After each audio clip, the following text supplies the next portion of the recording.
With some experts saying the economy is possibly headed into a recession, the housing market is starting to show some signs of weakness. And for many, their biggest investment is their home. So experts say it's important that your home maintains its value in a real estate downturn. South Florida-based interior designer Perla Lichi, who remodels homes from here to Paris to Dubai, offers some ideas on how to preserve your home's value, whether you plan to sell or stay put. She says first make it your sanctuary so you can enjoy it, and make sure you don't let it get outdated, and that's right down to your paint colors.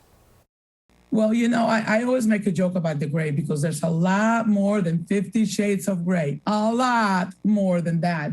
You know, that's just a hue. It's not even a color. You know, grays are on the way out. Now we're bringing in a lot more of the creams, bones, pearls. I call the Armani colors. Perla has a rule of thumb for remodeling to help clients plan for a project. She says a customary renovation budget to bring your home up to par and to kind of keep up with the Joneses in the neighborhood is about 20% of that home's value.